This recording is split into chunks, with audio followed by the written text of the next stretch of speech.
అందరికీ వందనాలు. దేవుడు మిమ్మల్ని ఆశీర్వదించి దీవించుగాక. మంచిది, చాలా సంతోషం. ఈ 2024 సంవత్సరంలోకి వచ్చి ఈ మొదటి నెలలో ఇది ఆఖరి ఆదివారం. అంటే మనం కొత్త సంవత్సరంలోకి అడుగుపెట్టి ఇంచుమించు ఈ నెల అయిపోవచ్చినట్టే. ఇంకేముంది, ఈ వారం ఈరోజు అయిపోతే ఇంకేముంది, అయిపోయింది కదా, ఆఖరికి వచ్చేసాం. మరి ఈ సంవత్సరంలోకి అడుగు పెట్టడం అయిపోయింది, ఒక నెల గతించిపోవడం కూడా అయిపోతుంది. మరి ఇలాగా మనం దినాలు దొరికిపోతుంటే చూస్తున్నాము, సంవత్సరాలు దాటిపోతుంటే చూస్తున్నాము.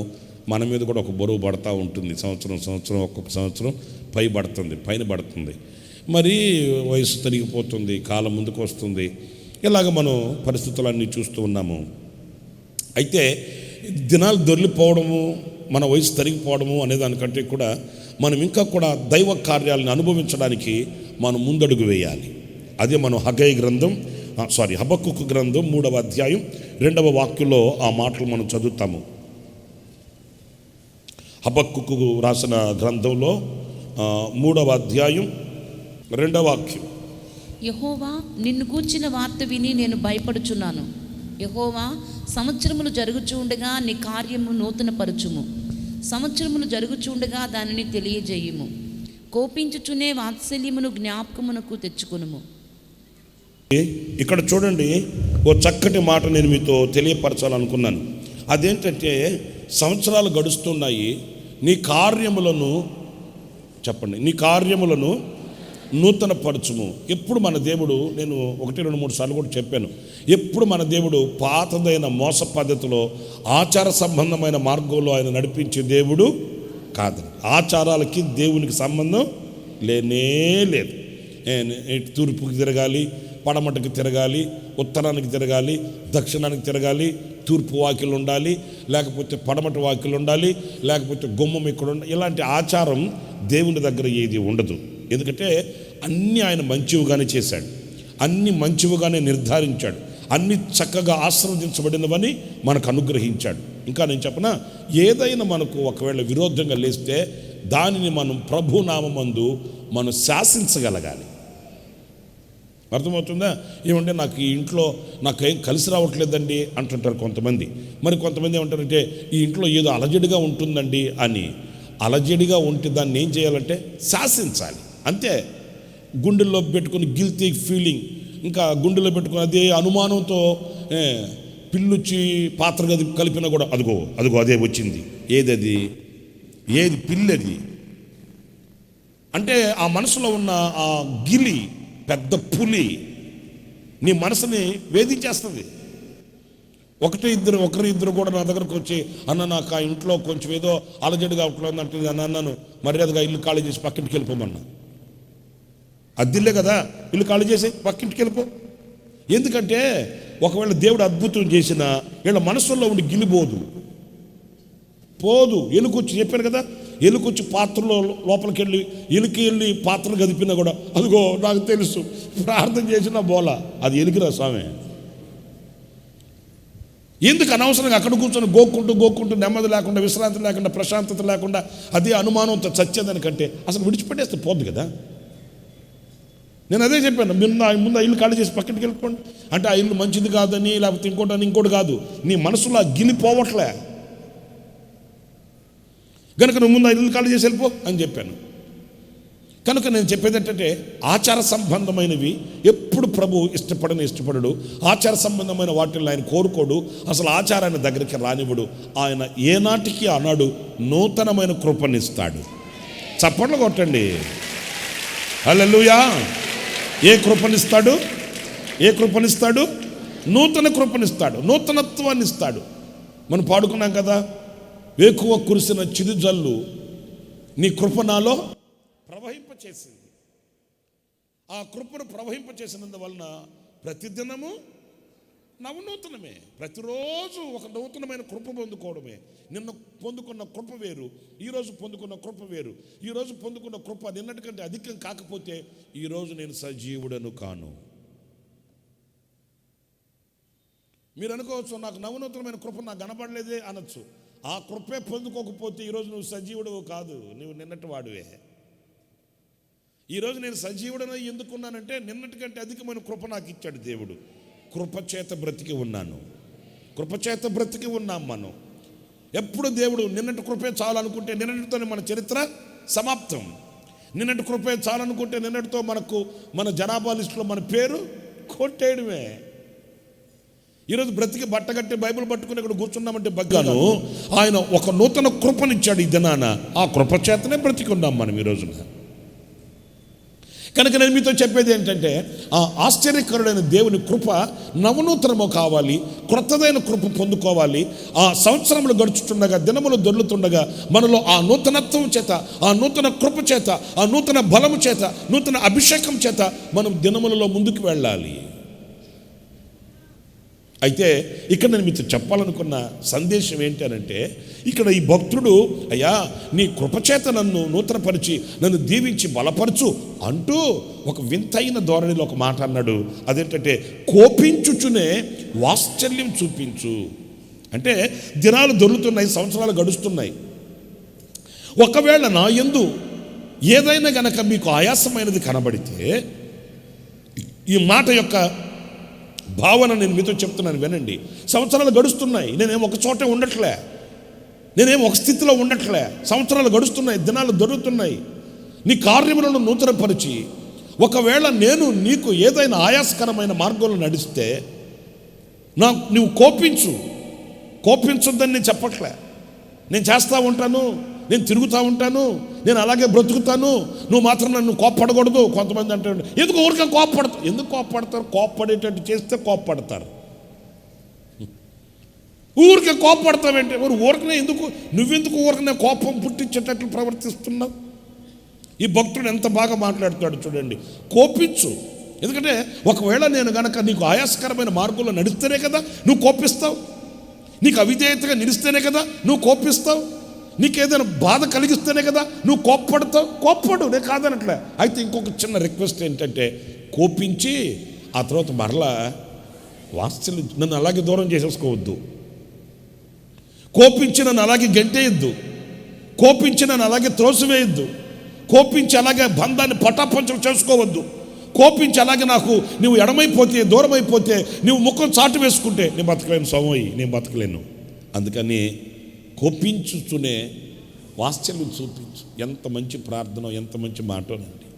నిజంగా ఆ మాటని ధ్యానిస్తూ ఉంటే అలాగా నేను చెప్పకూడదు, కానీ మనం వేరే డైమెన్షన్లోకి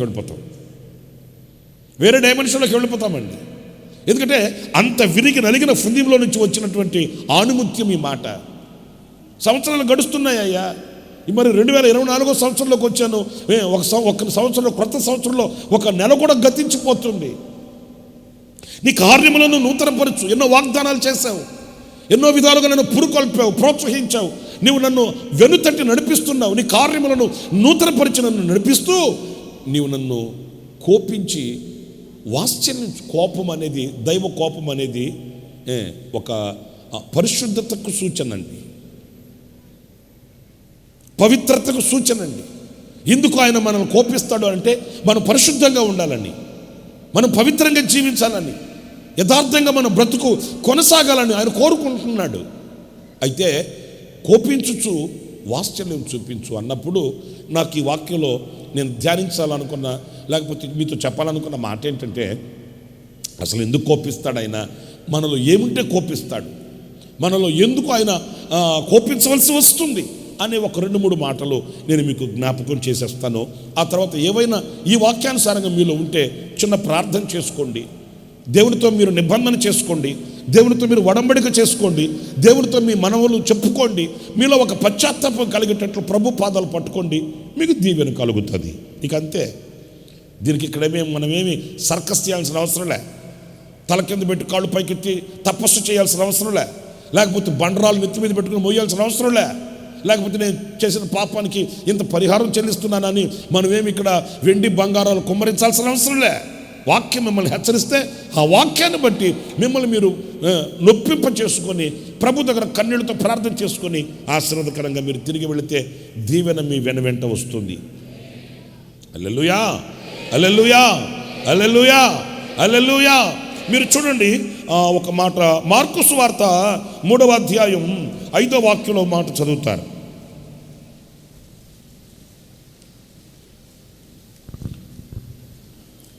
మార్కు సువార్త 3వ అధ్యాయం 5వ వాక్యం. ఆయన వారి హృదయ కాఠిన్యమునకు దుఃఖపడి కోపముతో వారిని కలయజూచి నీ చెయ్యి చాపుమని ఆ మనుషునితో చెప్పాను. చాలండి, ఇక్కడ చూడండి, ఆయన కోపముతో వారిని కలయ చూచాడంట. ఒక మాట నేను మిమ్మల్ని అడుగుతాను, మనుషులకైతే కోపం వస్తుంది, దేవునికి కూడా కోపం వస్తుందా? దేవునికి కూడా ఎందుకు రాదు? వస్తుంది కోపం. ఆయన ఎందుకు కోపించాడు అనేది ఇక్కడ మనం గమనిస్తే, వారి హృదయ, అందరు చెప్పండి, వారి హృదయ కాఠిన్యం. ఈ రోజున మనం గ్రహించాల్సింది, ఎందుకు దేవుడు కోపిస్తాడు అనంటే మన హృదయ కాఠిన్యమును బట్టి. అయితే ఈరోజు మనం ఏం చేయాలి? నాయన, నా హృదయ కాఠిన్యమును బట్టి ఒకవేళ నీకు నేను కోపాన్ని పుట్టించి ఉంటే నన్ను కనికరించి, నన్ను క్షమించి వాత్సల్యం చూపమని కోరుకోవాలి. ఏం చూపమని కోరుకోవాలి? ఎదురాడకూడదు. కొంతమందికి ఆర్గ్యుమెంట్ చేసే బుద్ధి ఒకటి ఉంటుందండి, అనకూడదు కానీ చెడ్డ బుద్ధి అండి. ప్రతి మాటకి ఒక ఆర్గ్యూ ఉంటుంది. సరే, ఇలాగ చేశానని చెప్పారు అనుకోండి, వెంటనే నేను ఏం చేయాలి? ఒకవేళ నాకు తెలియకుండా చేశానేమో అని అంగీకరించరు. సరేనండి, ఇంకోసారి అలా జరగకుండా చూసుకుంటాను, సరే తప్పైపోయింది అని అనరండి. దానికి మరలా ఇన్ని కారణాలు చెప్తారు. అసలు ఎందుకు చేయాల్సి వచ్చిందో తెలుసా? ఒరే, తెలుసా పులుసా పక్కన పెట్టు నలుసా. నేను గద్దించినప్పుడు, హెచ్చరించినప్పుడు నీ హృదయ కాఠిన్యం అనేది ఎలాంటిదో తెలుసా అండి? ఇలాంటిదేనండి. ఒప్పుకోరు, దానికి ఎన్నో కారణాలు చెప్తారు, దానికి ఇంత వ్యాఖ్యానం చేస్తారు, ఇన్ని సాకులు చెప్తారండి. అసలు నేను అట్లా అనుకోలేదు, నేను ఇట్లా అనుకున్నాను. దాన్ని ఏమంటారంటే కాఠిన్యం. కాఠిన్యం అండి, హృదయ కాఠిన్యం. లోబడనొల్లని మనస్సు, అంగీకరించని మనస్సు, దేవునికి శిరస్సు వంచని మనస్సు, దేవుని మాటకి విలువను ఘనతను ఇవ్వని అహంకారపు మనస్సు. ఆయన దగ్గర ఏమైనా దాచగలమా? ఆయనకి చోటైన చాటు ఉందా? మీరు ప్రేమ చూపట్లేదు అని అంటే ఓకే, నేను ఏ విషయంలో నేను ఆయనకు ప్రేమ చూపలేదు అని పశ్చాత్తాపడి, ప్రభువా నాకు తెలియట్లేదు, నాకు అంత జ్ఞానం లేదు, నాకు తెలియపరచును ఆయన, నా అవిధేయతను నాకు తెలియపరచును ఆయన, నేను క్షమించమని కోరుకుంటున్నాను ఆయన అనాల్సింది. ఏ విషయంలో నీకు ప్రేమ చూపట్లేదాయా? ఇదే హృదయ కాఠిన్యం. ఎందుకు నిన్ను కనపరచట్లేదాయా? ఆదివారం తెల్ల బట్టలు వేసుకొని చర్చికి వెళ్ళట్లే, దిమ్ము కానుకొని కాళ్ళు చాపుకొని నిద్రపోవట్లే, ఆమె సరిగ్గా 1/2 లీటర్ జొల్లు కార్చట్లే, ఇంకేం చేయాలి మేము చెప్పు? ఆయన చెప్పేది ఆలకించరండి, వినరండి. వీళ్ళకే ఎక్కువ తెలిసినట్టు, మనకే ఏదో అంత అర్థమైపోయినట్లుగా విర్రవీగడం హృదయ కాఠిన్యం, మూర్ఖత్వం అండి. ఎంతసేపటికి వాళ్ళు పట్టుకుందే, వాళ్ళు నేర్చుకుందే, వాళ్ళకి తెలిసిందే కానీ అరే ఆయన ఏం చెప్తున్నాడు, ఎందుకు మనం ఇలాగ ప్రవర్తించాలి, ఆయన మనం సేవించాలి, ఆయనను మనం వెంబడించాలి, ఆయనతో అడుగులు వేయాలి, ఆయన దగ్గర మనం నేర్చుకోవాలి లేదండి. ఆ మనస్తత్వం లేదండి. ఎందుకు మన ఎడల ఆయన కార్యాలు నూతనపరచబడట్లేదు? మీరు యెషయా గ్రంథం 29:13 వాక్యం చూడండి. ప్రభు ఇలాగూ సెలవిచ్చుచున్నాడు, ఈ ప్రజలు నోటి మాటతో నా యొద్దకు వచ్చుచున్నారు, పెదవులతో నన్ను గణపరుచుచున్నారు గాని, నోటి మాటతో నా దగ్గరకు వస్తున్నారు, పెదాలతో నన్ను ఆరాధిస్తున్నారు, కానీ తమ హృదయమును నాకు దూరము చేసి, వాళ్ళ హృదయాలు మాత్రం నాకు దగ్గరగా లేవండి. ఎంత ఘాటైన మాట చూడండి. వాళ్ళు వస్తున్నారు, రాకమేమి కాదు. ఎలా వస్తున్నారట? నోటి మాటతో చెప్పడానికి మాటలు కోటలు దాటిపోతాయి. అనొచ్చని నీ మాటలు కోటలు దాటిపోతాయి. నేను ఏ రోజు కూడా దేవుని సన్నిధికి దూరం కాలేదు. నేను ఎప్పుడు దశంభాగం ఇవ్వకుండా ఆగలేదు. కొత్తిమీరలో, జీలకర్రలో, సోపులో, మిరియాల్లో, ధనియాల్లో, జీలకర్రలో, ఇంకా షాంపూ పౌడర్లో నేను ఎత్తిస్తాను, నేను అంతిస్తాను, నేను అలా చేస్తాను. నోటి మాటలతో వస్తున్నారు, పెదవులతో ఆరాధిస్తున్నారు, కానీ మీ హృదయం ఎక్కడుంది? మీ హృదయం ఎలా ఉంది? కాఠిన్యతతో నింపబడి ఉందా, మృదుత్వంతో నింపబడి ఉందా, వినయంతో నింపబడి ఉందా, లేకపోతే విధేయతతో ఆయన సన్నిధిలో నిలిచి ఆయన చెప్పే మాటలకు లోపడి ఆయన మాటలకు విధేయుడవై ఆయన మాటలు హెచ్చరించినప్పుడు పశ్చాత్తాప్తుడు అవుతున్నావా, లేక విరోధం అవుతున్నావా? కొంతమంది దేవుని మందిరానికి వచ్చి దేవుని సన్నిధిలో వాక్యం అన్న తర్వాత దేవునికి విరోధులు అవుతారండి. ఇది చాలా బహుప్రమాదకరమైన అనుభవం అండి. నా ప్రియమైన సహోదరులారా, మన హృదయం దేవునికి చేరువగా ఉండాలి. ఆయన చేతిలో మనం ఉండాలి, కానీ ఆయన చేతిలో నుండి జారిపోయిన పాత్రగా మనం ఉండకూడదు. మీరు ద్వితీయోపదేశకాండం 32వ అధ్యాయం 21వ వాక్యం కూడా చూడండి. ద్వితీయోపదేశకాండం 32:21. వారు దైవము కాని దాని వలన నాకు రోషం పుట్టించిరి. దైవము కాని దాని వలన నాకు రోషము పుట్టించిరి. తమ వ్యర్థ ప్రవర్తన వలన నాకు ఆగ్రహం పుట్టించి. ఏం ప్రవర్తన? అందరు చెప్పండి, ఏం ప్రవర్తన? చెప్పండి, ఏ ప్రవర్తన? నాకు గట్టిగా వినపడాలి, చెప్పండి. ఏం ప్రవర్తన? అర్థం లేని వ్యర్థమైన ప్రవర్తన. ఎందుకు ఆయన కోపిస్తున్నాడనంటే ఈ వ్యర్థమైన ప్రవర్తనే, ఈ కాఠిన్యమైన హృదయమే. దేవుని వాక్యం నీ వద్దకు వచ్చినప్పుడు వెంటనే నీవు మోకాళ్ళు వేయగలిగితే, దేవుని వాక్యం నీ దగ్గరకు వచ్చినప్పుడు వెంటనే ఆ మాటకి నీవు లోపడగలిగితే. నేను గతంలో కూడా ఒకసారి చెప్పా, ఒకడు యేసుప్రభుని నమ్ముకున్నాడంట. యేసుప్రభుని నమ్ముకొని నిర్ణయం తీసుకున్నాడు. Chain smoker. యమ తాగేస్తాడు సిగరెట్లు, ఒకటైపోతే ఒకటైతే అట్లాగా. సరే, ప్రభుని నమ్ముకున్నాడు, ఇక నేను అలాంటివి చేయకూడదు అనుకున్నాడు. వింటున్నారని నేను చెప్పే మాట. ఇక నిర్ణయం తీసుకున్న 2-3 రోజుల తర్వాత అర్ధరాత్రి ఆడొచ్చాడు. ఎవరాడు? వాడే. ఇంక వాడు అన్నానంటే ఎవడునో గురించి ఎందుకు చెప్తాను? ఆడే వచ్చి తలుపు కొడితే ఈ అబ్బాయి తలుపు తీశాడు. ఆడు లోపలికి జ్వరపడబోతున్నాడు. అప్పుడు ఈ అబ్బాయి అన్నాడు, నేను ప్రభుని నమ్ముకున్నా, నువ్వు వస్తావేంట్రా అంటే ఇంకా పెనుగులాట. ఆడు పెరుగులాడుతున్నాడు, ఈ అబ్బాయి పెరుగులాడుతున్నాడు. ఇక పెనుగులాడి ఆడేమో లోపలికి రావాలని, ఈడేమో ఆడిని బయటికి గెంటాలని, ఇక పెనుగులాడి ఇక ఈ అబ్బాయికి శక్తి కోల్పోయి ఇక అయిపోయిందిరా బాబు, ఇక వీడితో పెనుగులాడి వీడిని గెంటలేను, వీడి ఇంట్లో కనుక వచ్చాడంటే మరలా నా జీవితం మరలా పాత జీవితం అయిపోద్ది. వద్దు, ఈ ఇల్లు లేకపోతే పోయింది. నేను చెప్పాను కదా ఇందాక, ఈ ఇల్లు లేకపోతే పోయింది అని చెప్పి వాడిని అలాగ తోసేసి ఇంట్లో నుంచి బయటకు వచ్చి పరుగో కుర్రోడు పరుగో వాడంత తేలిక ఈడ్చిపెడతాడా? వాడు పీటీ ఉషా తమ్ముడాడు. ఆడు ఈడంట పడ్డాడు. ఇక ఈడు పరిగెత్తుతుంటే ఆడు పరిగెత్తుతున్నాడు. ఈడు పరిగెత్తుతుంటే అక్కడ ఎవరో 2-3 నిల్చొని మాట్లాడుకుంటుంటే ఈ అబ్బాయి పరిగెత్తుకుంటూ అక్కడికి వెళ్తే వాళ్ళు ఎవరంటే ఒకడు లోకం, ఒకడు పాపం. వాళ్ళిద్దరు మాట్లాడుకుంటున్నారంట. ఎవరు వాళ్ళ పేర్లు? వెంటనే వాళ్ళు సహాయం అడిగాడట. అయ్యా వీడు నన్ను తరుముతున్నాడయ్యా, నేను ప్రభువుని నమ్ముకున్నానయ్యా, నేను తరుగుతున్నాడయ్యా నన్ను అట్లా వాళ్ళతో చెప్తే వాళ్ళు అన్నారట, తరిమేదేంట్రా, అది కూడా పాపమా, అది కూడా తప్ప. ఇక వాడు బ్యాచే కదా, వాళ్ళంతా ఒక కాలేజే కదా. అందుకని ఈడు అమ్మో నాయన అడక్కడక్క వీళ్ళని అడిగారేంట్రా బాబు అని మరలా పరుగో. ఇక పరిగెత్తి పరిగెత్తలేక అలసిపోయి వెనక చూస్తే వాడు వచ్చేస్తున్నాడు. ఇంకేం చేయాలి అర్థం కాక ఆ నడి రోడ్లో దబ్బని మోకరించి కేకేసాడంట, ఏసయ్యా ఎందుకయ్యా నన్ను ఇలాగే హింసిస్తున్నావు? ఎంత పరిగెత్తినా వాడు నన్ను విడిచిపెట్టట్లేదు, వాడికి ఎందుకయ్యా అంత శక్తిని ఇచ్చావు అంటే వెంటనే ప్రభు అన్నాడంట, నేనెందుకు ఇచ్చాను రా వాడికి అంత శక్తి, నువ్వేగా ఇచ్చింది అన్నాడంట. వీడి కోపం వచ్చింది ఆ అబ్బాయికి. వెంటనే ప్రభుని అన్నాడంట, ఏంటి ప్రభు ఏం మాట్లాడుతున్నావు నాయన, నేను వాడికి శక్తినిచ్చింది, వాడికి శక్తినిచ్చేవాడినైతే, నేను వాడితో సహకరించేవాడినైతే ఆడింట్లోకి వస్తానంటే నేను ఇంట్లో తీసుకెళ్ళి ఉండేవాడిని కదా, నేను వాడితో ఎందుకు పోరాడాల్సి వచ్చింది, ఇంతగా ఎందుకు పరిగెత్తాల్సి వచ్చింది, నేను ఎందుకు ఇచ్చాను వాడికి శక్తి అంటే ప్రభు అన్నాడంట, ఇక్కడ వేసిన మోకాళ్ళు ఏందో అక్కడ వేసి ఉంటే వాడు అక్కడే పోయి ఉండేవాడు కదా, ఇంత దూరం ఎందుకు పరిగెత్తా? నేను చెప్పింది మీకు అర్థమైందా? చూడు వెనక్కి తిరిగి చూడు అన్నాడంట. వెనక్కి తిరిగి చూస్తే వాడు లేడు. ఎవడాడు? వాడే.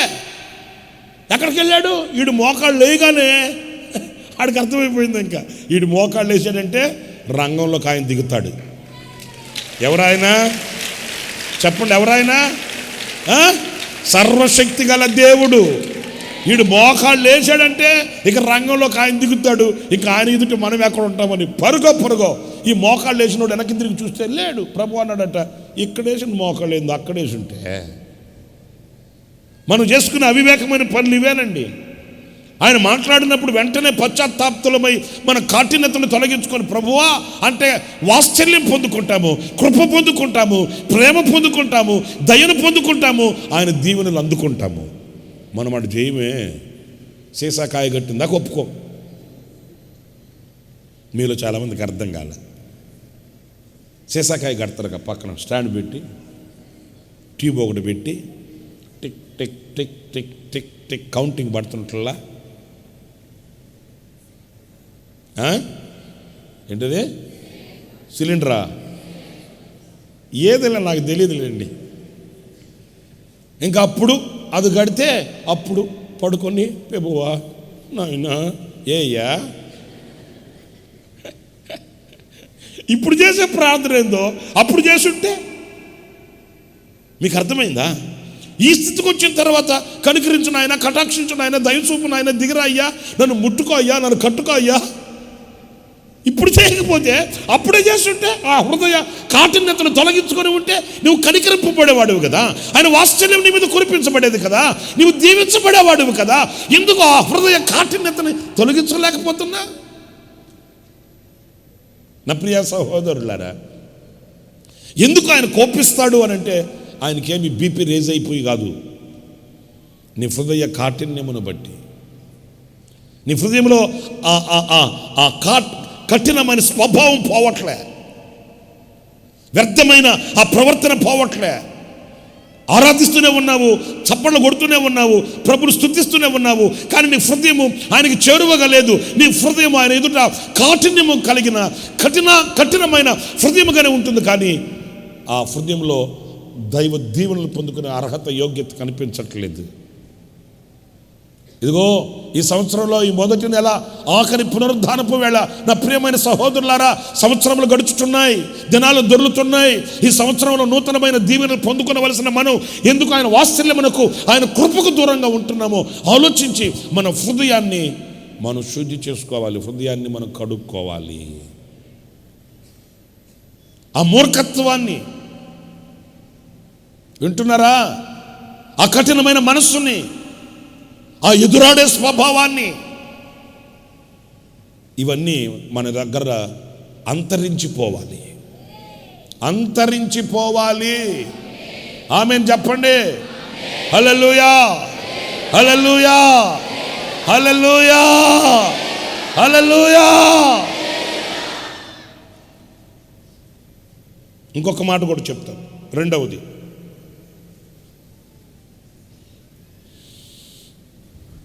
కీర్తనల గ్రంథంలో 78వ కీర్తన 20-21 వాక్యాలు చదువుతారు. ఆయన బండను కొట్టగా నీరు ఉబికెను. ఆ మాట నోట్ చేసుకోండి, మీరు వినండి. ఆయన బండను కొట్టగా నీరు ఉబికెను. నీరు ఏమండి? బోర్ వేసేటప్పుడు మనం ఒక ప్లేస్ చూపించామనుకోండి, ఆ బోర్ వేసేవాళ్ళు ఏమంటారంటే, ఏమండి ఇది రాతి భూమి ఉన్నట్టుంది, బండ పడేటట్టుంది, నీళ్లు పడవండి అంటారు. మీరు ఎక్కడ వేయాలా? బోర్ వేయాలంటే తగిన చక్కటి ప్లేస్, స్థలం కావాలి. వెతికి బోర్ వేస్తారు. సరే, ఇక్కడ మీరు చూడండి, ఆయన బండను కొట్టగా ఆయనకి అసాధ్యమైంది ఏముందండి? స్తోత్రం చెప్పండి, స్తోత్రం. దీంట్లో నుంచి నీళ్లు రావు అని అనుకుంటే దాంట్లో నుంచి నీళ్లు పుట్టిస్తాడు ఆయన.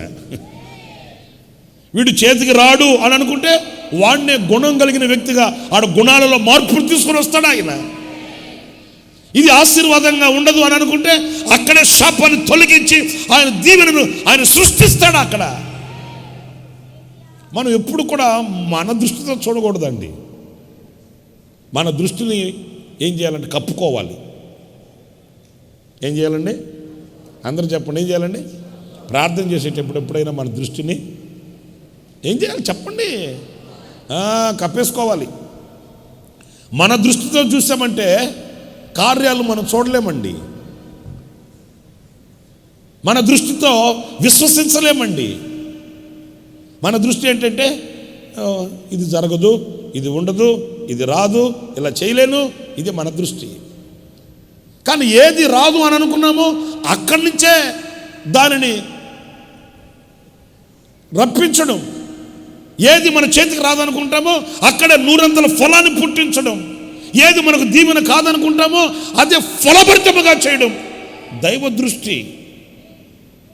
హల్లెలూయా, హల్లెలూయా. అయ్యా వాడు సచ్చి కంపు కొడుతున్నాడయ్యా, వాసన కొడుతుంటాడు ప్రభువా, బండ దీయమంటే ఎలాగా? అది మనుషుల దృష్టి. నేను ఇప్పుడు బండ తీస్తే ఆ సచ్చినుడు కుళ్ళిపోయి ఉంటాడు, కంపు కొడుతుంటాడు, వాసన వచ్చేస్తుంది, మేమంతా మరలా ఇప్పుడు సెంటు కొట్టుకోవాల్సి వస్తుంది. వద్దు బాబు, ఇది మనుషుల దృష్టి. దేవుని దృష్టి ఎలాంటిదో తెలుసా? ఆ బండ తొలగించండి. బండ తొలగిస్తే ఏమనుకున్నట్టు వాసన, కంపు, కుళ్ళు అవి ఏమీ లేవు. అది దేవుని దృష్టి. మనుషులు చెప్తారు కుళ్ళిపోయాడు, వాసన కొడుతున్నాడు, పనికి మాలినోడు, అయిపోయినాడు చరిత్ర, అణిచేసాడు దేవుడు, అనకు దొక్కేసాడు దేవుడు. ఇది మనుషుల దృష్టి. కానీ దేవుని దృష్టి అలా కాదు. దేవుని దృష్టి అలా కాదండి. ఎప్పుడు మనము మన దృష్టితో మనం చూసామంటే విశ్వాసంలో బలపడలేము, విశ్వాసం ముందుకు వెళ్ళలేము, దైవ సన్నిధిలో దైవ కార్యాలను మనం చూడలేమండి. అందుకని ఎప్పుడు మన దృష్టిని పక్కన పెట్టి దైవ దృష్టిని పొందుకోవాలి. కొండ మీద దైవజనుడు చేసిన ప్రార్థన కూడా అదే. అయ్యా సిరియలు దండు వచ్చేసింది, సిరియలు ముట్టడి వేసేశారు, ఇక మనం బ్రతికి బట్ట కట్టేది లేదు అని గొడవ చేసేస్తుంటే దైవజనుడు అన్నాడు, నా దేవా నీ కార్యములను చూచేటట్లు వీడి కనులు వీడు మామూలుగా మనిషి దృష్టితో చూస్తున్నాడే కానీ దైవ దృష్టితో చూడట్లే. దైవ దృష్టితో చూస్తే ఈ కంగారు ఉండేది కాదు, దైవ దృష్టితో చూస్తే ఈ కలవరం ఉండేది కాదు, ఈ కన్నీళ్ళు ఉండేవి కాదు, ఈ అలజడి ఉండేది కాదు, ఇతడు ఎలాగా అవిశ్వాసపు మాటలు మాట్లాడేవాడు కాదు. కనులు తెరవబడి ఉంటే కనుక వీడి కళ్ళు తెరువు అని ప్రార్థన చేశాడు. ప్రియులారా, ఆయన బండను కొట్టగా ఏమొచ్చాయట? నీళ్ళు వచ్చాయి. మరి బండను కొడితే కావలసిన నీళ్ళు వస్తే నీ బ్రతుకు, మా బ్రతుకు, మన బ్రతుకులలో ఆయన ఏం సృష్టించలేడు, ఆయన ఏం అనుగ్రహించలేడు, ఏమి ఇవ్వలేడు. ఆశ్చర్యమైన కార్యాలు ఆయన చేయగలిగిన వాడు కదా, అద్భుతాలు చేయగలిగిన వాడు కదా, నూతనమైన సృష్టిని సృష్టించగలిగిన శక్తి గలవాడు కదా ఆయన. ఆయనకి ఏంటి అసాధ్యం? ఏంటి?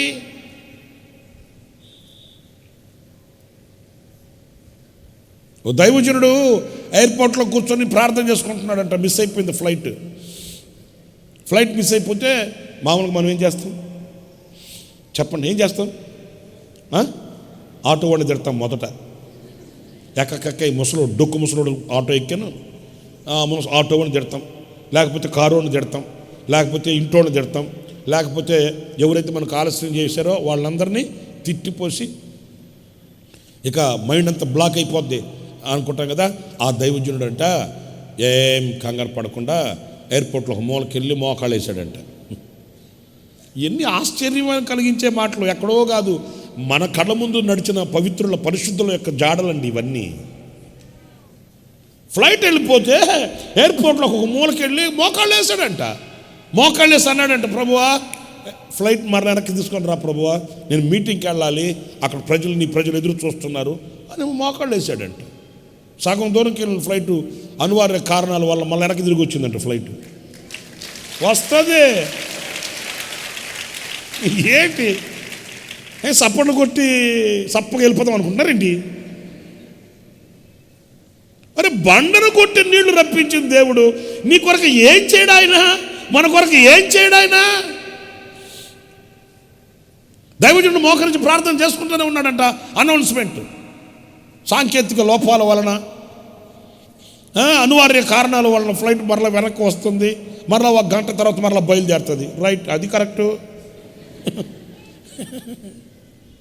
ఇలాంటివన్నీ ఉన్నప్పుడు ఎలా అనిపిస్తుందండి? నాకైతే రక్తం ఉడికిపోద్దండి. నేను అలాంటివి చెప్పేటప్పుడు కొన్ని సందర్భాల్లో వెంట్రుకలు నిక్కబొడుచుకుంటాయి. దైవ కార్యాలు అలాగ ఉంటాయండి.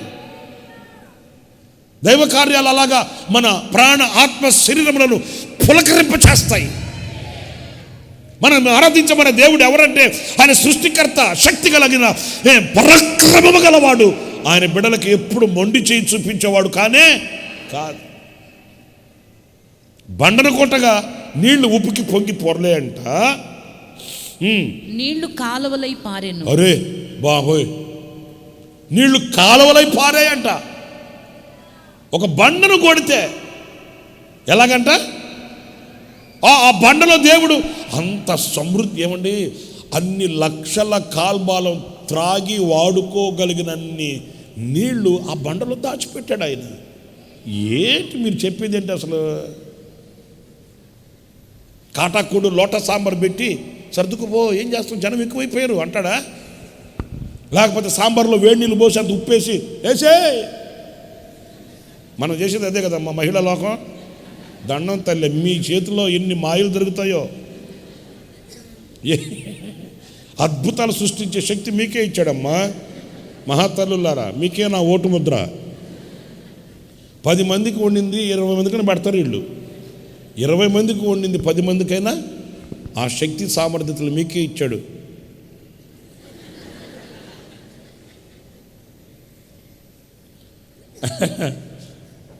వేడి నీళ్ళు సాంబార్లో పోసి అంత ఉప్పేసేసి కొత్త టేస్ట్ సర్దుకుపో అట్లా అన్నాడా? నా అలాంటి మాయలు ఎప్పుడు మన ప్రభు చేయడు. అలాంటి మోసాలు ఎప్పుడు మన ప్రభు చేయడు. అద్భుతాలు వేరు, మాయలు వేరు. అద్భుతాలు వేరు, గారడి వేరు, మ్యాజిక్లు వేరు. ఇలాగా అని చెప్పి జుట్టులో నుంచి వాచ్లు తీయడు. ఏంటి ఇలాగా అని చెప్పి చేతి రింగ్లు ఉంగరాలు తీయడు. అవన్నీ గారడీలు. నా దేవుడు అద్భుతం సృష్టిస్తాడు, శక్తి గల కార్యాలు చేస్తాడు. ఆయనకు అసాధ్యమైనది ఏది ఒక్కటి లేదు. ఆయన శక్తి గల సామర్థ్యత గల ప్రభు ఆయన. ఆమేన్ చెప్పండి, ఆమేన్ ఆమేన్. ఓ బండను కొడితే సెలయారులై పారాయంట నీళ్లు. ఒక బండను కొడితే సెలయర్లుగా పుడితే నీ అక్కర ఎంత, నీ అవసరం ఎంత, నీకు కావాల్సింది ఏంటి? నీ జానడు కడుపుకి. ఆకాశ పక్షులను పోషించు దేవుడు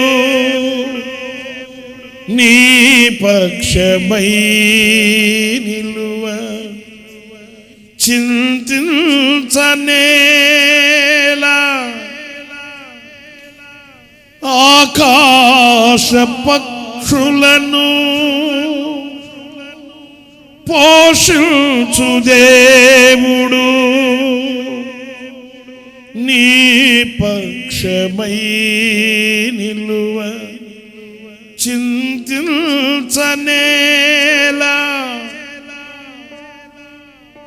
పెను తుఫాను గాలిని గద్దించెనేసు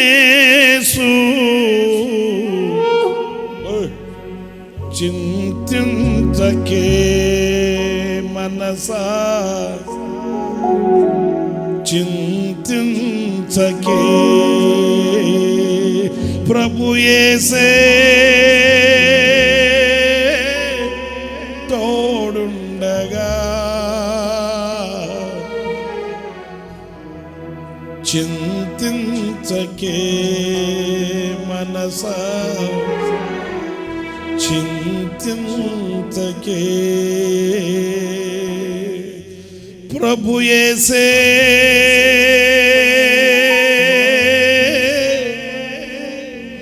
తోడుండగా చింతించకే మనసా చింతించకే. ఆకాశ పక్షులను పోషించు దేవుడు నీ పక్షమై నిలువ చింతించనేలా.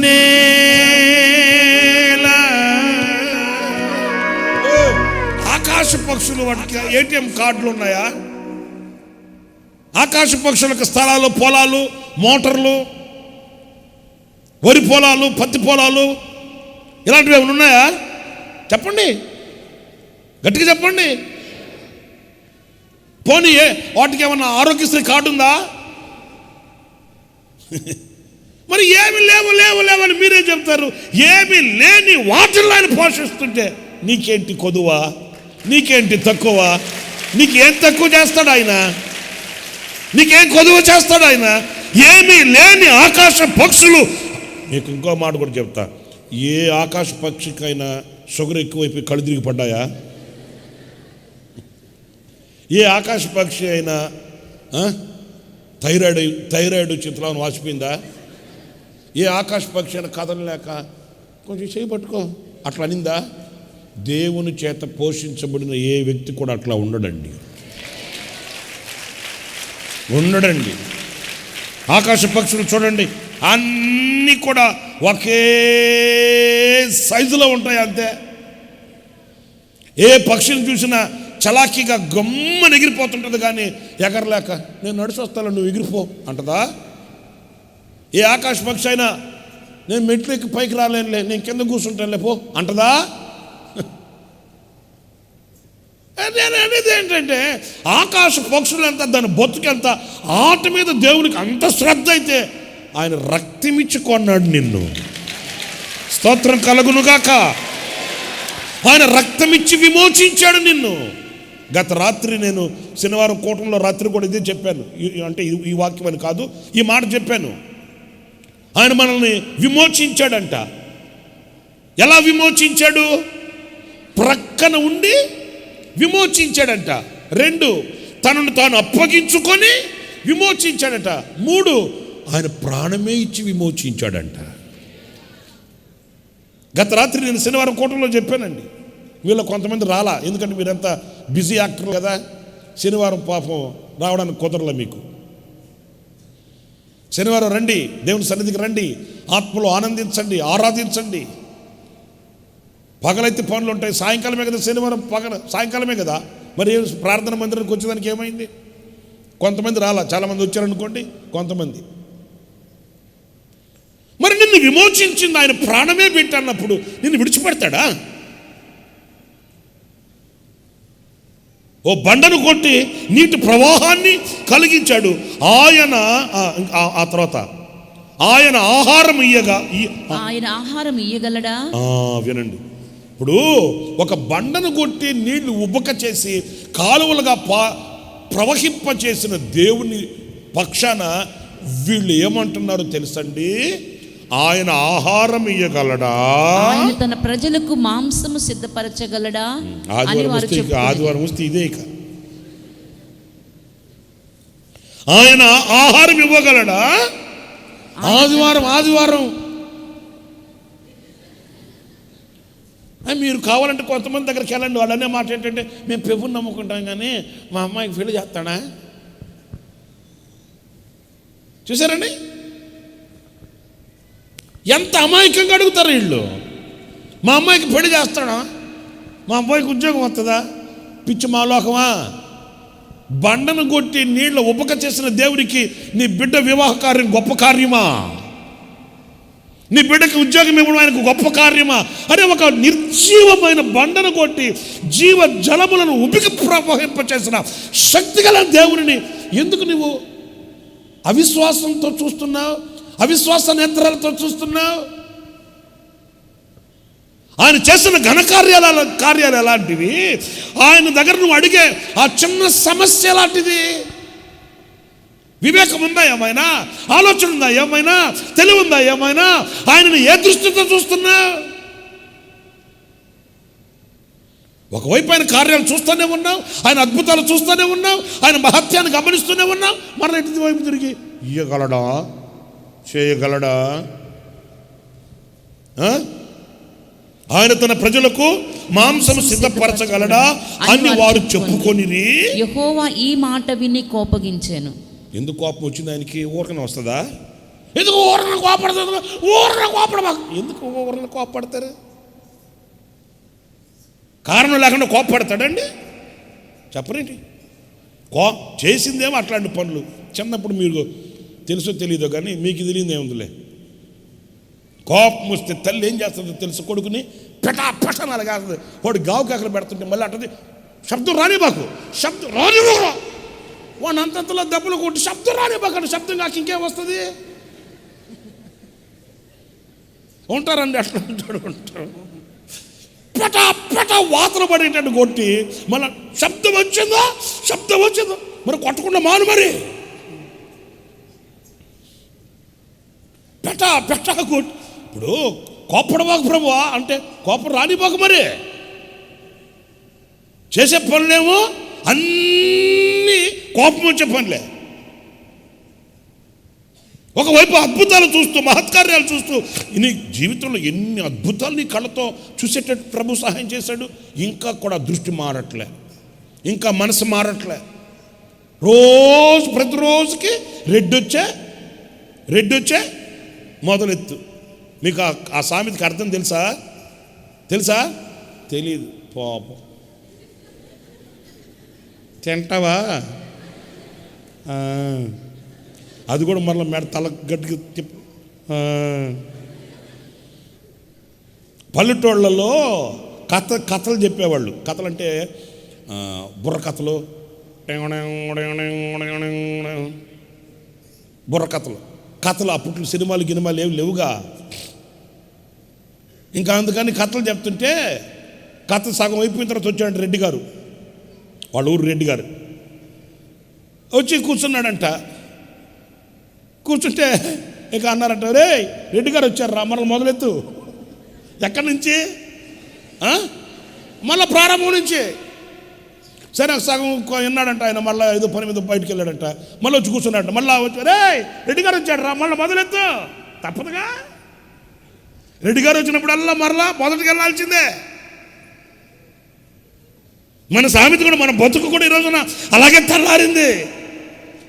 సంవత్సరాలు గడుస్తున్నాయి, దినాలు దొరికిపోతున్నాయి.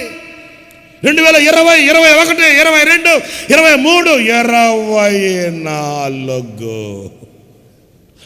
సంవత్సరం రెడ్డొచ్చే మొదలెత్తు. ఏమి దృష్టి మారట్లే, ధైర్యం కలగట్లే, స్థైర్యం కలగట్లే. గత సంవత్సరాలలో నన్ను పోషించిన దేవుడు, గత సంవత్సరాలలో నాకు తోడుగా ఉన్న దేవుడు, గత సంవత్సరాలలో నా చేయి విడువని దేవుడు ఈనాటికి సజీవుడు. ఆయన నా పట్ల ఆయన శక్తిగల కార్యాలు చేస్తాడు అని విశ్వసించలేకపోతున్నాం.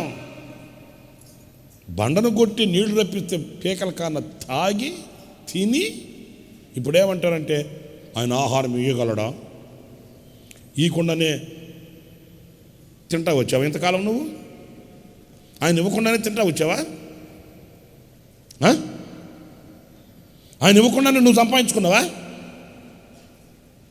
ఆయన తోడుగా లేకుండానే నువ్వు నడిచొచ్చావా?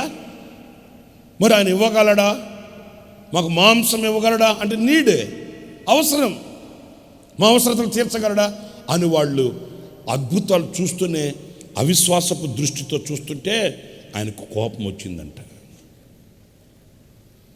ఆయన కోపం వచ్చింది. రాదా మరి? శతాధిపతిని చూసి కోపపడ్డా, అభినందించాడా? మీరు చెప్పండి, నోళ్ళు తెరిచి. అభినందించాడు. ఇశ్రాయేలీలలో కూడా ఇలాంటి దృష్టి కలిగిన వ్యక్తిని నేను చూడలేకపోయానే.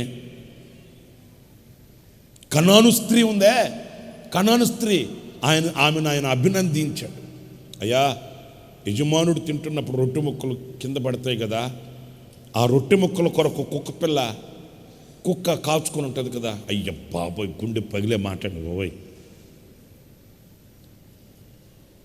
పిల్లల రొట్టె కుక్క పిల్లలకి ఎట్ట పెడతావమ్మా అన్నాడండి. మీరు గనకైతే 1 టౌన్ పోలీస్ స్టేషన్లో కేసు పెట్టుండేవాళ్ళు. నన్ను కుక్క పిల్ల అన్నాడో, నన్ను కుక్క అన్నాడో, అదేంటంటుంటారు కదా ఎస్సీ ఎస్టీ ఏంది, నా కులాన్ని నిందించాడో, నన్ను కులం పెట్టి పెట్టాడు, పేరు పెట్టి అన్నాడో అట్లనే వాళ్ళు. కానీ ఆ మహాతల్లి, అందుకే వాళ్ళు దీవించబడ్డారండి. ఊరకనే దీవిస్తాడే దేవుడు. పిల్లల రొట్టి తీసుకెళ్ళి కుక్క పిల్లలకు పెట్టమంటావంటే ఆమెనింది. అయ్యా మరి కుక్క పిల్లలు కూడా యజమానుడు బల్ల దగ్గర కాచుకొని ఉంటాయి కదా. గుండె కరిగిపోయింది ఆయనకి. ఆమె విశ్వాసపు నేత్రాలు. అంటే రొట్టె ఇవ్వాల్సిన అవసరం లే, మొక్క దొరికితే చాలు. నాకు అక్కడ ఘనతలు అవసరం లే, పదవులు అవసరం లే, ఆధిక్యతలు అవసరం లే. నా దేవుని మందిరం గుమ్మం తొక్కితే చాలు. నేను ఆ ఆశ అండి, ఆ ఆశ లేని నెత్తి మీద పెటా కొట్టి కొబ్బరి నూనె పోసి మళ్ళీ పెటా కొట్టి తగ్గిపోయింది బో అన్నా.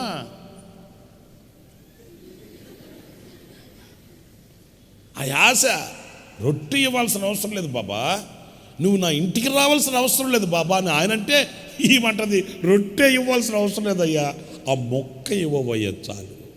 అది నీ చేతిలో నుంచి జారిపోయినా ఏం మాట్లాడండి. స్తోత్రం కలుగును గాక. హల్లెలూయా, హల్లెలూయా. ఈ విశ్వాసపు నేత్రంతో వాళ్ళు చూడలేకపోయారు. అది కోపం కలిగింది ఆయనకి. అరే ఇన్ని అద్భుతాలు, ఇన్ని మహత్కార్యాలు, ఇన్ని ఆశ్చర్యమైన కార్యాలు చేస్తున్నాను, ఎందుకు నన్ను ఇంకా వీళ్ళు ఈ అవిశ్వాసపు దృష్టితో చూస్తున్నారు? వేదన కలిగింది, బాధ కలిగింది, కోపం వచ్చేసింది ఆయనకి.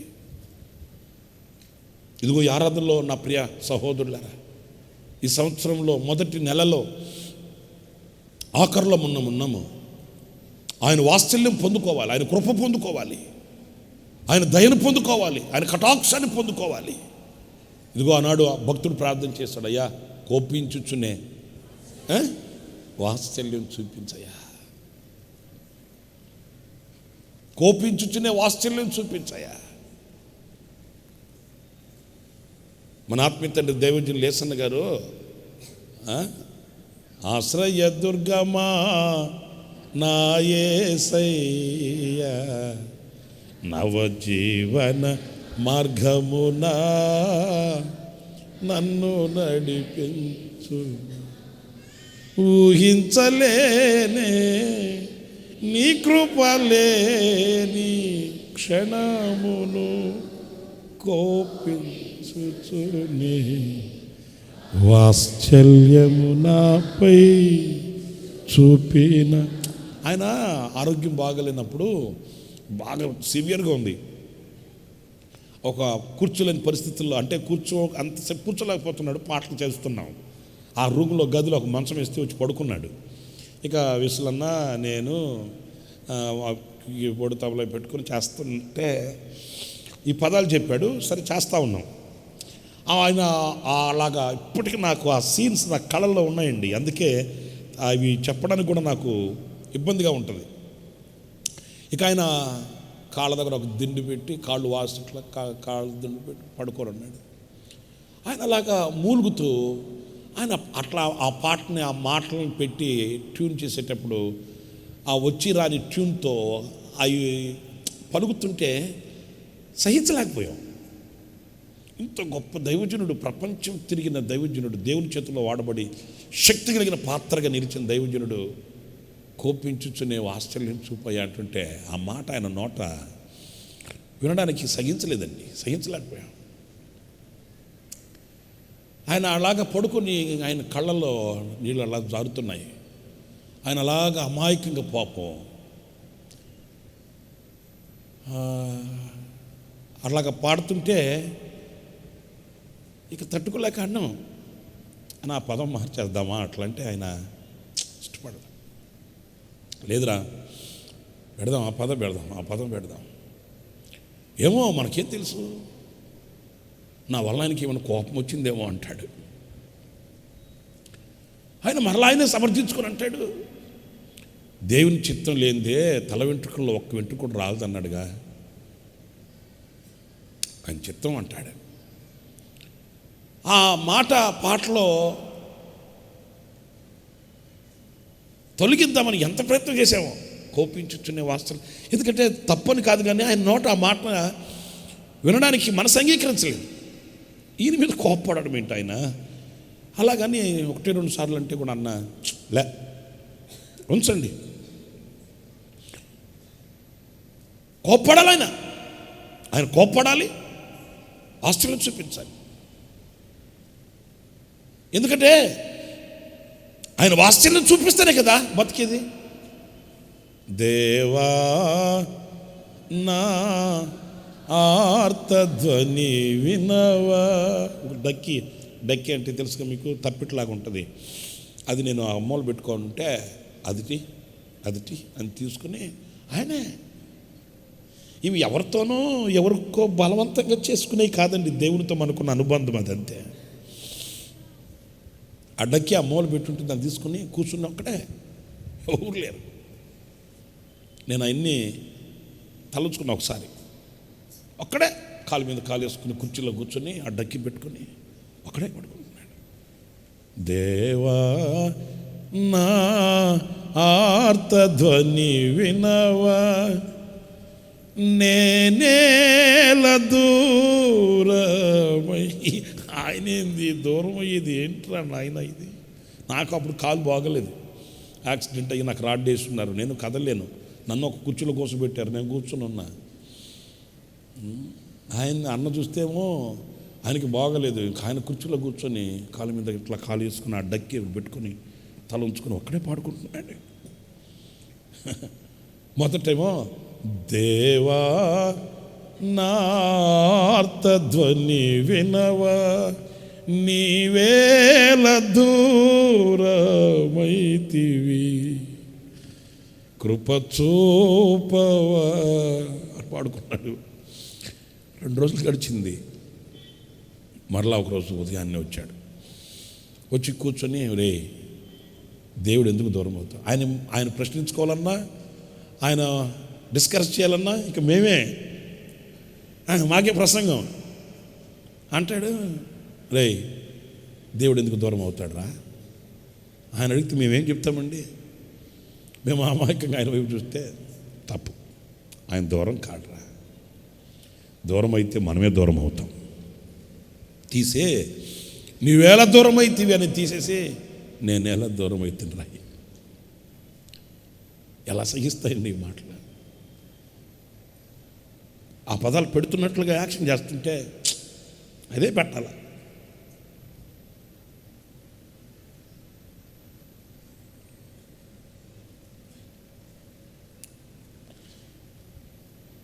ఆయన ఎందుకు దూరం అవుతాడు? ఇంకా ఆఖరికి అన్న పాట అయిన తర్వాత నన్ను పిలిచి, ఈ పాట ఎవరి దగ్గర పాడించున్నావు, నువ్వే పాడాలి ఈ పాట, ఇది 2-3 సార్లు ప్రాక్టీస్ చేసుకో. నాకు గుండె నీరైపోయింది. ఎందుకంటే నాకు యాక్సిడెంట్ అయ్యి మంచి రైట్ టైంలో గుడారాల పండుగ పనులు జరుగుతున్నాయి. డిసెంబర్ 26వ తారీఖు నాకు యాక్సిడెంట్ అయింది. 12లో రాడ్డు వేస్తుంటే నేను వీల్ చైర్లో కూర్చొని కదలలేక మెదలలేక నేనున్నా. నా మనసులో ఏంటి, పరిచర్యకి నేను వాడబడకుండా ఎట్లాగయింది, దీన్ని నేను ఎలాగైనా ఓవర్టేక్ చేయాలి, ఇక్కడ నేను కొంగిపోకూడదు, ఇక్కడ నేను కూలబడకూడదు, ఇక్కడ నేను సేవలో నా దేవుడు నాకు ఇచ్చిన తలాంతిని పూడ్చిపెట్టుకోకూడదు. ఏది ఏమైనా నా దేవుని కొరకు వాడబడాలి. నా మనసులో చిగురుస్తున్న చిగురుటాకది ఆ క్షణాన. ఆ టైంలో అన్న, ఈ పాట నువ్వే పాడు. ఇక్కడే విజయవాడ ఒక రికార్డింగ్ స్టూడియోకి నన్ను వీల్ చైర్తో కూడా తీసుకుని వస్తే, ఎందుకంటే చెన్నైకి నేను వెళ్ళే పరిస్థితి లేదు అప్పుడు. వాయిస్ వరకు నేను ఇక్కడ విజయవాడలో వీల్ చైర్లో వచ్చి ఆ వీల్ చైర్లో కూర్చొని పాడేసేలే నా పాటని. ఆ క్యాసెట్ వచ్చిన తర్వాత కూడా అన్న ఎన్నిసార్లు అది పెట్టుకుని వినేవాడు. నేను ఒక మాట చెప్తాను, మనం ఆయన్ని ఆ విశ్వాసపు నేత్రాలతో చూడాలనే, కానీ ఆయన నాకు దూరం అయిపోయాడు, ఆయన నన్ను చేయి విడిచిపెట్టేశాడు, ఇలాగ అద్భుతం చేయడు, నాకు మేలు జరగదు, నేను మరలా లేవను, ఇట్లా మనం ఎప్పుడు తలంచకూడదండి. ఎందుకంటే కోపించుచునే కోపించిన వాడు వాత్సల్యం చూపక మానడు. అడగాలి మనం. సమస్యకి ఆరంభం ఉందంటే ముగింపు కూడా ఉన్నట్టే. నేను చెప్పింది మీకు అర్థమవుతుందా? సమస్యకి ఆరంభం ఉందంటే ముగింపు కూడా ఉన్నట్టే. మనం ఆరంభాన్ని చూసి కంగారు పడిపోకూడదు, ముగింపు కూడా ఉంటుంది.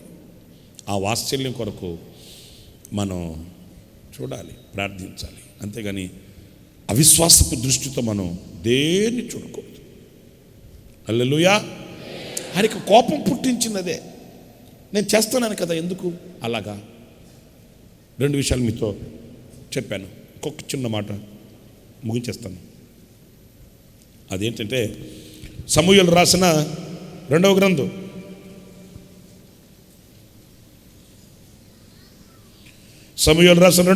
6వ అధ్యాయం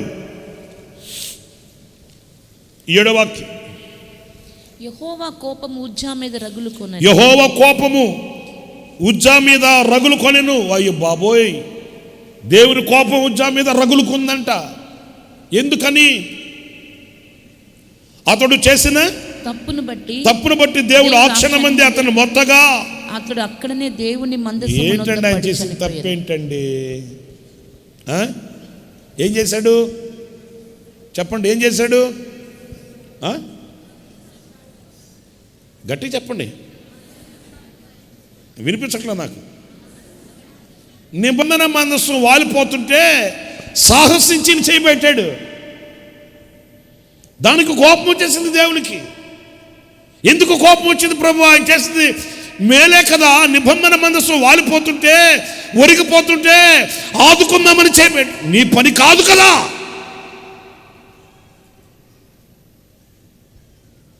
నిబంధన మందసాన్ని మోసేది ఎవరు? నిబంధన మందసం యొక్క బాధ్యత ఎవరిది? నిబంధన మందసం యొక్క కర్తవ్యం ఎవరిది? నిబంధన మందసాన్ని మోసే యాజకుల యొక్క ఆ కర్తవ్యాన్ని విస్మరించి వాళ్ళు చేయవలసిన దాన్ని నువ్వెందుకు చేస్తున్నావు? నువ్వెందుకు వెళ్ళావు అక్కడికి? నువ్వెందుకు చేపెట్టావు? ఎప్పుడు కూడా మన పరిధి మనం దాటితే దేవునికి అది వేదనను కలిగించేదని గుర్తుపెట్టుకోవాలి. మన పరిధి ఎప్పుడు మనం దాటిపోకూడదు. దైవ కార్యమే కావచ్చు, దేవుని సేవా సంబంధమైన విషయాలే కావచ్చు. సౌలు కృప పోగొట్టుకున్నది దేనిని బట్టి? ఉజ్జియా దైవ కృపకు దూరం అయిపోయింది దేనిని బట్టి? నా ప్రియమైన సహోదరులారా, ఇతడు చేసిన ఈ ఉజ్జా అని అతను చేసిన ఆ అవివేకమైన పని ఏంటంటే, అనవసరమైన దైవ కార్యాల్లో అనవసరంగా ఇతను ప్రవేశించాడు. అతని పని కాదది. అది సేవా సంబంధమైన పని, అది యాజకుని పని, అది యాజక ధర్మమునకు సంబంధించిన పని. దాంతో నీకేంటి పని? చర్చ్ అడ్మినిస్ట్రేషన్ ఉందే, అది అందరి పని కాదు. చర్చ్ అడ్మినిస్ట్రేషన్, దానికి సంబంధించిన అడ్మినిస్ట్రేటర్ ఉన్నాడు, అతను చేయాల్సిన పని అతనే చేయాలి. ఒకవేళ ఏదైనా అవకతవకలుంటే అది లెక్క చెప్పాల్సింది ఎవరు? వాళ్ళు. మీకు అర్థమవుతుందని నేను చెప్పే మాట. లెక్క చెప్పాల్సిన వాళ్ళు లెక్క చెప్పుకుంటారు. నీకెందుకు? ఈయన పెద్ద వీరుడు శూరుడు లాగా వచ్చి అనవసరం అమ్మో అనే భయం లేకుండా, అయ్యో ఇది నిబంధన మందసమే, ఇది కరుణాపీఠమే, ఇది యెహోవా వాక్కే, ఇది యెహోవా సన్నిధియే అనే భావన లేకుండా తాను సాహసించి పూనుకున్నాడు. అది దేవునికి కోపం పుట్టించే పని అయింది.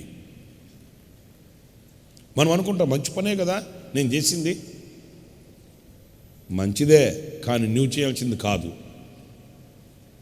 నువ్వు చేయాల్సింది కాదు. దాని కొరకు నిర్ణయింపబడిన వాళ్ళు ఉన్నారు, దాని కొరకు ఏర్పరచబడిన వాళ్ళు ఉన్నారు, దాని కొరకు ప్రత్యేకించబడి ఆ భారము భరించగలిగిన వ్యక్తులు ఉన్నప్పుడు నీవు అనవసరంగా అక్కడికి వెళ్ళి అందులో నువ్వు పాలొందితే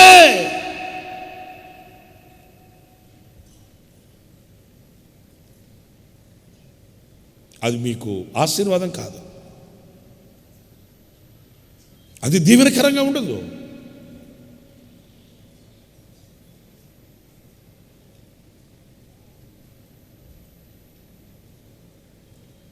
మనం ఏ పిలుపుతో పిలువబడ్డామో, మనం ఏ పని కొరకు నిర్ణయింపబడ్డామో, మనం ఏ కర్తవ్యం కొరకు ఏర్పరచబడ్డామో ఆ పిలుపుని, ఆ దర్శనాన్ని మనం నిశ్చయం చేసుకోవాలి. నీకు అర్థమవుతుందా అని చెప్పే మాట? నువ్వు ఏ పిలుపుతో పిలువబడ్డావు, నీ పిలుపు ఏంటి, నీ దర్శనం ఏంటి, నీ ఏర్పాటు ఏంటి, నీ కర్తవ్యం ఏంటి, అక్కడ నీవు నిలిచి ఉంటే అది నీకు ఎంతో ఆశీర్వాదకరంగా ఉంటుంది. ఉజ్జా మీద ఆయన కోపం రగులుకొని తక్షణమే అక్కడే ఆయన కోపానికి నిదర్శనం అతడు బగ్గున మండి కాలిపోయాడట.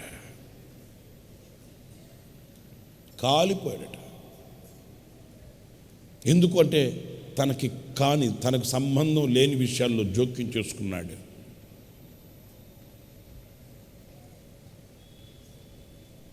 తను ఏ పిలుపుతో పిలువబడి ఏ పని కొరకు నిర్ణయింపబడ్డాడు మర్చిపోయాడు. ప్రియులారా, ఎప్పుడు ఇలాంటి అవిధేయత మనలో పొడచూపకూడదండి. ఎప్పుడు ఇలాంటి అవిధేయమైన కార్యాలు మనలో పొడచూపకూడదు. ఈ వివేకం, ఈ ఆలోచన, ఈ దూరదృష్టి మనం ఎప్పుడు మనలో మందగిల్లిపోకూడదు. అయ్యా ఇది నా పని కాదండి, నువ్వు చేయగలవు, నీకు ఆ స్టేటస్ ఉంది, నీకు ఆ స్టామినా ఉంది, నీకు ఆ స్టెబిలిటీ ఉంది. స్టెబిలిటీ లేదు, స్టాప్రైజర్ లేదు, నా పని కాదు స్వామి అది. మీకు అర్థమైందా? వైజాగ్లో సందర్భం వచ్చింది, ఎందుకు గుర్తొచ్చింది చెప్తున్నా. వైజాగ్లో ఒక ఆయన ఉండేవాడు, అన్న దగ్గరకు వస్తుండేవాడు. వచ్చి ఒకసారి అన్నాడు, అన్న నాకు సువార్త చేయాలని ఆశ ఉంది అన్నాడు. అన్నాడు, చేయండి బ్రదర్, సువార్త చేయాలి, అందరూ చేయాలి, తప్పేమి కాదు. సాక్ష్యం చెప్పు, ప్రభుని గురించి చెప్పు, గాస్పల్ చేయి. సరే, తర్వాత వచ్చి అన్న కొన్ని ప్రాంతాలకు వెళ్తున్నాను, సువార్త చెప్తున్నాను, సాక్ష్యం చెప్తున్నాను అంటే సంతోషించాడు. అన్న చేయండి బ్రదర్ అని. తర్వాత అన్నకి కొన్ని విషయాలు తెలిసాయి. తర్వాత సరేలే అనుకున్నాడు. ఒకసారి ఇక్కడ అనకాపల్లి దించేదో పక్కన ఒక మీటింగ్కి వెళ్తే కలిసాడు ఆయన. కలిస్తే అన్నతో మాట్లాడుతున్నప్పుడు అన్న చెప్పాడు, బ్రదర్ ఏంటి మీరు బాప్తిస్మం ఇస్తున్నారంటే ఏంటి, ఇవ్వకూడదు కదా, అది యాజకుని పని, సేవకుని పని. గాస్పల్ చేయి, సువార్త చెప్పు, సాక్ష్యం చెప్పు, ప్రభు దగ్గర ప్రజలు నడిపించు, అది నీ తరతరాల ఆశీర్వాదం. కానీ బాప్తిస్మం ఇచ్చే పని ఇది కాదు కదా, అది యాజకునిది కదా, సేవకుడు చేయాల్సిన పని కదా అది.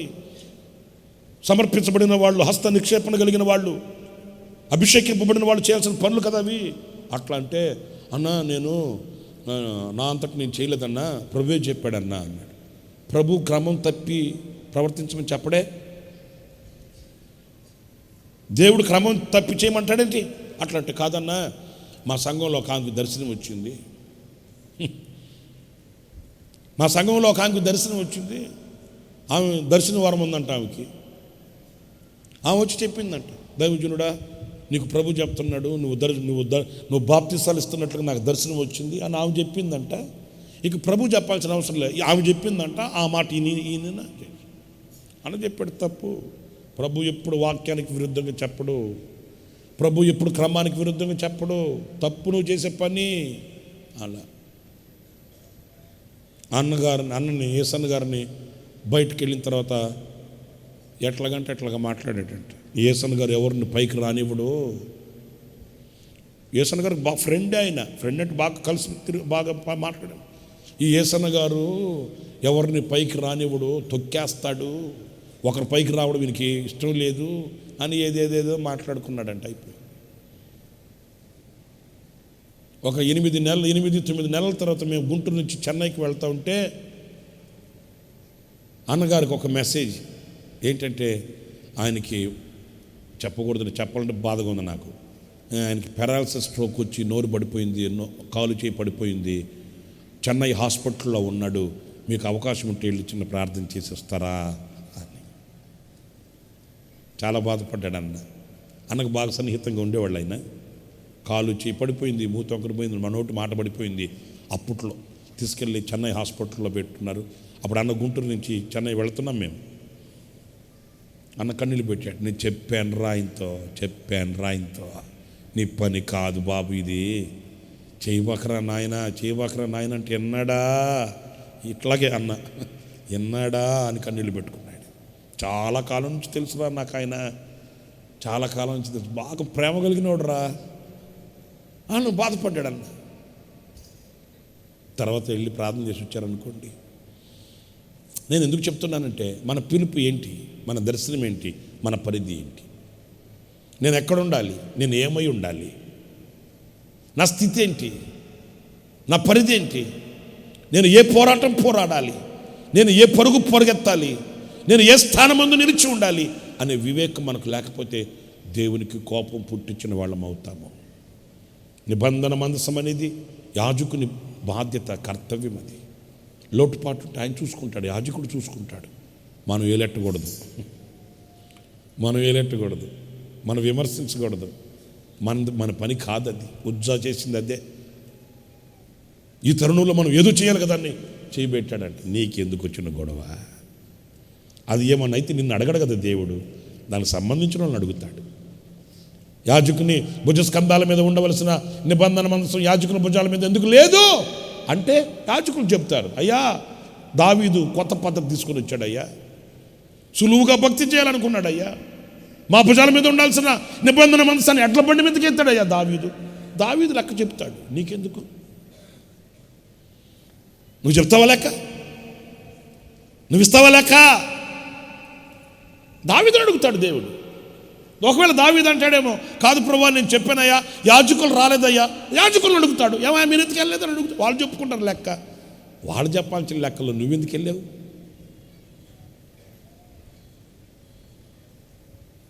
తల్లిదండ్రులు చేయాల్సిన బాధ్యతలు తల్లిదండ్రులు చేయాలి, పిల్లలు ఉండవలసిన క్రమంలో పిల్లలు ఉండాలి, అన్ని క్రమంగా ఉండాలి. తల్లిదండ్రుల స్థానం తల్లిదండ్రులదే, పిల్లల స్థానం చెప్పండి పిల్లలదే. వీళ్ళ స్థానం వాళ్ళ స్థానం వీళ్ళు తీసుకోకూడదు. అట్లా తీసుకొని ఇస్సాకు కుటుంబం పటాపంచలయ్యింది. ముసలోడికి మాంసం తినాలనిపించింది, ఎవరికి చెప్పాలి? మీరు కాదులేమ్మా, వాళ్ళని అడుగుతున్నాను. ఏమా ముసలోడికి మాంసం తినాలనిపిస్తే ఎవరితో చెప్పాలి? ఏ నోట్లో మాట రావట్లేదే, ఎవరితో చెప్పాలి?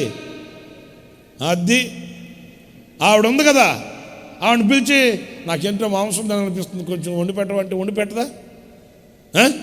ఏంటి నీకు ఆమెకేంటి మనస్పర్ధలేంటి, నీకు ఆమెకు పార్టీలేంటి?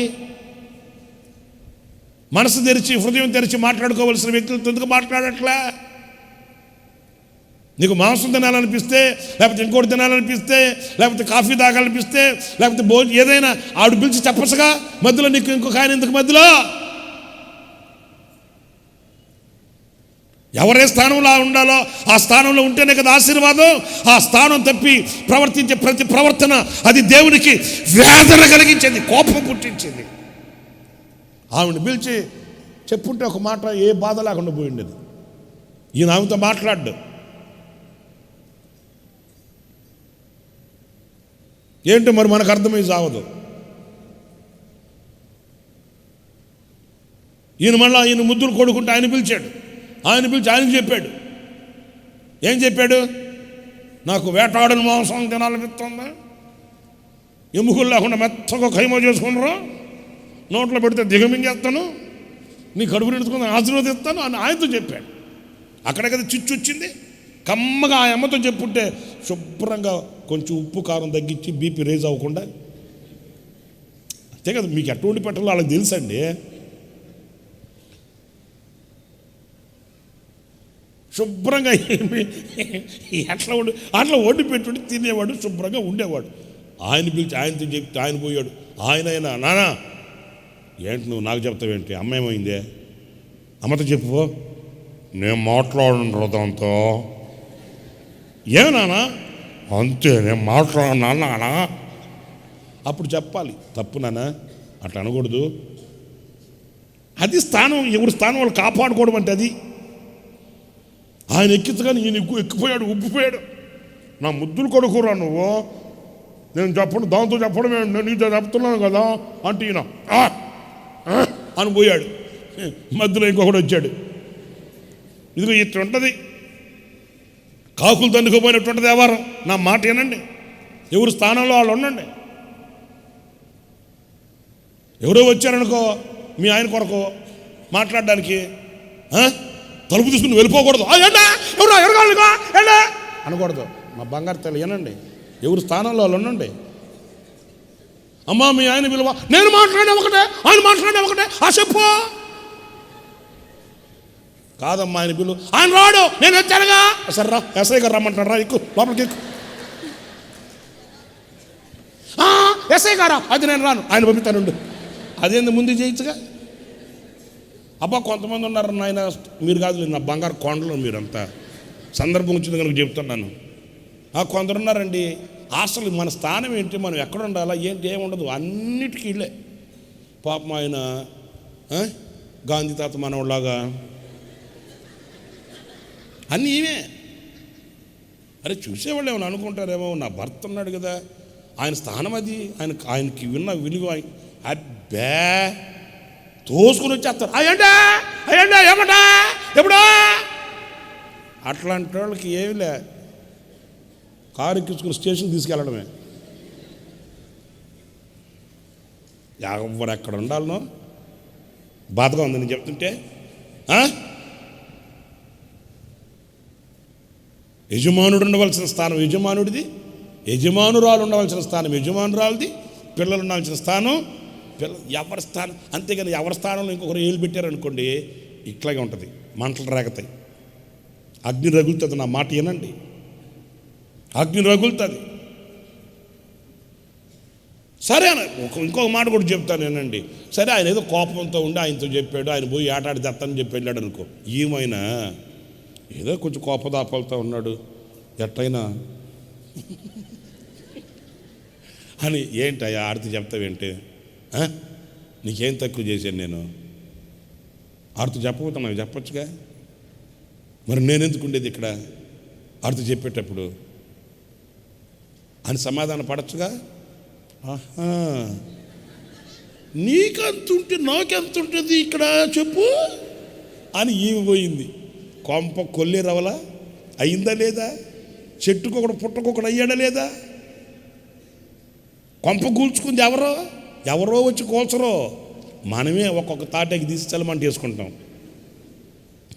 ఆఖరికి చూస్తే గోడలు ఉంటాయి కానీ కప్పు ఉండదు. మన చేతులతో మనం చేసుకున్న దోషాలు ఇవన్నీ. పిల్లలను ఉంచాల్సిన స్థానంలో పిల్లల్ని పెట్టాలి, అర్థమవుతుందా? తల్లిదండ్రులు ఉండాల్సిన స్థానంలో తల్లిదండ్రులు ఉండాలి. ఎక్కడికక్కడ చక్కగా పరిధులు ఉండాలండి. ఎవరి స్థానంలో ఎవరు ఏలెట్టకూడదు. నోనా ముసలాడు అయిపోయినావు, నీకు తెలియదు, నేను ఇంటి పెత్తనం అంతా ఇంటి మెయింటెనెన్స్ అంతా నేను చూసుకుంటా. నువ్వు చూసుకునేది ఏంటి, అమ్మ నాన్న ఉంటే. కొంతమందికి హుషారు ఎక్కువ, దెమ్మ తిరుగుతుంది, సొక్కలు కనబడితే నీకు అమ్మ నాన్న ఉన్నారు, సంపాదించి తీసుకెళ్ళి వాళ్ళకి వాళ్ళు చేస్తారుగా. నువ్వు ముసలాడవే, నీకు తెలుసు రాబోయా.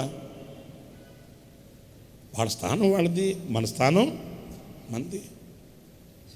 నీకు వివాహం అయితే నీ కుటుంబపు స్థానం నీది.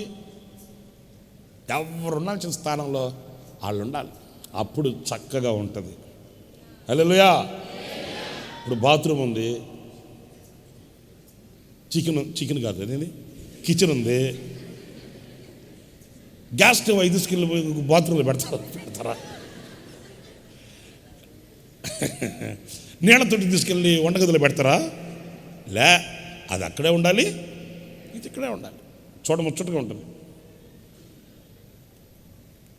మీ ఆయన్ని ఆడకోసపెట్టి నువ్వు వ్యవహారం చేయకూడదు. మీ ఆవిడని ఆడబెట్టి నువ్వు పోయి గ్యాస్ పొయ్యి దగ్గర నిలబడకూడదు. అంటే సహకరించుకోండి, సహాయం చేసుకోవద్దని చెప్పట్లే నేను. మరి ముఖ్యంగా ఈ ఆదివారం పూట పురుషులు, ఈ ఆదివారం పూట మీ కుటుంబంలో మీ ఆవిడికి, పిల్లలకి సహాయం చేయండి. మీరు అయ్యో మహానుభావులారా, నిక్కనిరి కూర్చోవద్దు సోఫాలో. కాఫీ వేడా, టీ అయ్యి, ఇదే హోటలా, 2 మసాలా దోశ, ఒక ప్లేట్ పూరి అని ఆర్డర్ చేయడానికి. ఆదివారం పూట తొందరగా దేవుని మందికి రావాలంటే టక టక టక లేచి, తొందరగా లేచి పురుషులు మీరు మీ ఆవిడికి కొంచెం సహాయం చేయండి. అంటే మీరు తొట్టి దగ్గర కూర్చొని అంటూ దామని చెప్పట్లే నేను. మీరు చేయగలిగి సహాయం చేయండి బాబా. అన్ని వాళ్ళ మీద దోసి మీరు కాలు మీద కాలు వేసుకొని పేపర్ పెట్టుకొని చూసుకుంటా, అయిందా ఏంది అవుతుంది నీకు. అలా కాదు, మీరు చేయగలిగే సహాయం కూడా టక టక టక మీ ఆవిడతో సహాయం చేసి అందరు కలిసికట్టుగా దేవుని మందిరికి రండి. నేను ఆ విషయంగా చెప్పేది కాదు, నేను చెప్పేది అడ్మినిస్ట్రేషన్ విషయాల్లో. యవనస్తులు మరి ముఖ్యంగా మరీ పెరిగిపోయి ఈ రోజున గర్వమని గుర్రం ఎక్కుతున్నారు యవనస్తులు. నేను ఎక్కువ చెప్తే మళ్ళీ నా మీద కక్ష కడతారు, కత్తి పెడతారు యవనస్తులు. మీ స్థానం మీరు జాగ్రత్తగా కాపాడుకోవాలి. తల్లిదండ్రుల స్థానం తల్లిదండ్రులకి ఇవ్వాలి, వాళ్ళ గౌరవం వాళ్ళకి ఇవ్వాలి, వాళ్ళకి ఇవ్వాల్సిన ఘనత వాళ్ళకి ఇవ్వాలి, వాళ్ళని ప్రేమించాలి. వాళ్ళ స్థానం వాళ్ళదే, మన స్థానం మనదే. మనం ఎంత ఎంటెక్ అయినా, ఎంత బీటెక్ అయినా, ఎంత సాఫ్ట్వేర్ అయినా వాళ్ళ ముందు మనం జీరో. వాళ్ళ ముందు మనం జీరో. మనం ఎంత స్థితిలోనైనా ఉండొచ్చు, మనం ఎంత ఉన్నతంగానైనా ఉండొచ్చు. నేను ఇప్పటికి నిజంగా చెప్తున్నానండి, ఒకవేళ ఏదన్నా సేవా విషయాలు కాదు ఇంకేదన్నా, ఒకవేళ కనుక మా అమ్మ నాయన ఇట్లా చేయాలనుకుంటున్నాం అట్లా నన్ను అడుగుతుంది, సేవకుండి కదా, ఏదన్నా ఇంటి విషయాలు ఏదన్నా ఉంటే కనుక ఫోన్ చేసైనా అట్లాగా అడుగుతుంది. ఆమె అంటే నేను నా ఆలోచన కాదు, ఆమె ఏం చెప్తే అదే చెప్తాను. అమ్మ మీకు ఎట్లా తోచింది, మీరు ఆలోచన చేసుకుని ప్రార్థన చేసుకుని చేయండి అమ్మా అని చెప్తాను. వాళ్ళ స్థానం వాళ్ళదే. ఒకవేళ దేవు సేవకునిగా నేను ఏదన్నా ఆలోచన ఇవ్వాలనుకుంటే చెప్తా, మాట వదిలే, అటు చేస్తే బాగోదు, ఇట్లా చేసుకోండి అని చెప్తాను. ఏది నా పరిధి నాకు తెలుసు. అంతేగాని వాళ్ళ ఆలోచన పక్కన పెట్టేసి వాళ్ళని కొట్టుపడేసి మీకేం తెలియదు నాకు తెలుసు అంతా. నో, వాళ్ళ పరిధి వాళ్ళదే, మన పరిధి మనది. అది ఆశీర్వాదం. ఒకవేళ వాళ్ళు చదువు లేని వాళ్ళు అయి ఉండొచ్చు, వాళ్ళకి చదివే లేదు, కానీ మనకంటే వాళ్ళకి అనుభవం ఉంది. వాళ్ళకి చదివే లేదు, వాళ్ళు మనకంటే ముందుగా దేవునితో నడిచిన వాళ్ళు వాళ్ళ ఆలోచన తీసుకోవాలి, వాళ్ళని గౌరవించాలి. యవనస్తులుగా మరీ ముఖ్యంగా చెప్తున్నాను, తల్లిదండ్రుల యొక్క దేవుని ఎప్పుడు మన నెత్తి మీద ఉండాలి. వాళ్ళకి బాధ కలిగించకూడదు, కోపం పుట్టించకూడదు, వాళ్ళని తృణీకరించకూడదు. మనల్ని బట్టి వాళ్ళు కన్నీటి బొట్టు విడవకూడదు. మన పితరుల చరిత్రను బట్టి చెప్తున్నాను, మన పితరులు తల్లిదండ్రులుగా పిల్లల్ని వాళ్ళు చేయెత్తి ఆశీర్వదించారు. వాళ్ళ సంతతి, వాళ్ళ తరాలు దీవించబడ్డాయి. హల్లెలూయా, హల్లెలూయా. మంచిది. 3 విషయాలు చెప్పాను. 1, ఎందుకు ఆయనకి కోపం పుట్టింది అనంటే వాళ్ళ హృదయ కాఠిన్యమును బట్టి. 2, వాళ్ళ అవిశ్వాసపు దృష్టిని బట్టి. 3, దైవ పద్ధతిని మానవ పద్ధతిగా మార్చుకుంటే కోపం వచ్చింది ఆయనకి. యాజకులు భుజాల మీద ఉండాల్సిన నిబంధన మందసాన్ని బండికెత్తి ఈయన పద్ధతి ప్రకారం ఏదో చేయాలని అడ్డం పెట్టి ఏదో చేయాలనుకున్నాడు. దైవ పద్ధతి మానవ పద్ధతి కాకూడదు. దైవ పద్ధతి అది దేవుడు నిర్ణయించిన నియమం అన్నప్పుడు చర్చ్ అడ్మినిస్ట్రేషన్ కానీ, అలాగే నీ ఫ్యామిలీ అడ్మినిస్ట్రేషన్ కానీ పగడబందీగా ఉండాలి. ఆమేన్. ఎలా ఉండాలి? పటిష్టంగా ఉండాలి. ఎవరి స్థానం వాళ్ళు కాపాడుకోవాలి, ఎవరి స్థానంలో వాళ్ళు ఉండాలి. హల్లెలూయా. ఆడ స్థానంలోకి మన స్థానంలోకి వాళ్ళు అట్లా రాకూడదు, అట్లా ఉండకూడదు. ఎవరు ఉండాల్సిన స్థితిలో దేవుడు ఏ పిలుపుతో పిలిస్తే ఆ పరిస్థితుల్లో దేవుడు ఎలాగ ఉంచితే అక్కడ సంతృప్తి కలిగి మనం నిలిచినప్పుడు ఆనందం కలుగుతుంది, కృప కలుగుతుంది, దీవెన కలుగుతుంది. అలాంటి కృప నా దేవుడు మీ అందరికీ అనుగ్రహించుగాక. ఆమేన్. తలలు వంచండి, ప్రార్థన చేసుకుందాం. టైం అయింది. ప్రార్థన. పరిశుద్ధుడైన తండ్రి, ఆశ్చర్యకరుడానికి స్తోత్రాలు. ఈ నెల చివరి పునరుద్ధానపు ఆరాధనను ఇంతవరకు మహిమకరంగా మీరు జరిగించారు. మీ సన్నిధిలో మేము పాడి స్తుతించి మీ నామాన్ని ఘనపరచడానికి మీరు మాకు ఇచ్చిన భాగ్యాన్ని బట్టి నీకు స్తోత్రములు. నిన్నటి వారమైన మమ్మును ప్రభువా సజీవులకులో నిలిపి మిమ్మల్ని ఇలా మనసారా స్తుతించడానికి కృప చూపించారు. మీ మాటల చేత మమ్మల్ని హెచ్చరించారు తండ్రి. సంవత్సరములు జరుగుతూ ఉండగా మీ కార్యాలని నీవు నూతనపరిచే గొప్ప దేవుడవు, కోపించుచునే వాత్సల్యము చూపించే దేవుడవు. కోపము రావడానికి గల కారణాలు ఏంటో మీరు మాకు వివరించారు. మా హృదయ కాఠిన్యాన్ని బట్టి నీకు కోపం కలుగుతుందని ఈ దినం ప్రభువా ఆ కఠినమైన హృదయాన్ని మార్చుకొని మెత్తని మాంసపు హృదయం కలిగిన వారముగా నడిపించబట్టకు సహాయం చేయండి. మాలో ఉన్నటువంటి అవిశ్వాసపు దృష్టిని మీరు తొలగించండి. ఆ విశ్వాసపు దృష్టిని బట్టి మీకు కోపం కలుగుతుంది కనుక మీరు సమస్తమును చేయగలరని విశ్వాసం, సృష్టి యావత్తును మీ నోటి మాటతో సృజించిన గొప్ప దేవుడవు, ఆకాశ పక్షులను పోషించుచున్న గొప్ప దేవుడవు. మీ అమూల్యమైన రక్తము చేత మమ్మల్ని కడిగి మమ్మల్ని కొని మమ్మల్ని సొత్తుగా మార్చుకున్నప్పుడు మా అక్కర్లను నిశ్చయంగా తీర్చగలవనే విశ్వాసం మాలో మీరు కలుగు చేయండి.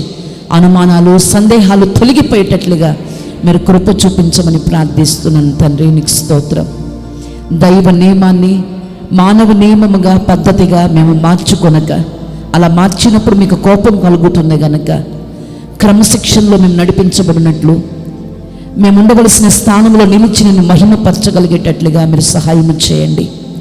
ఈ మాటలు మా హృదయంలో బదిలిపరచుకొని వాక్యానుసారంగా నడిచి మీకు కోపాన్ని రేపక మీ వాత్సల్యమును మేము పొందుకొని మీ కనికరమును కృపను పొందుకొని నీకు సాక్షులుగా బ్రతకడానికి కృప చూపించండి.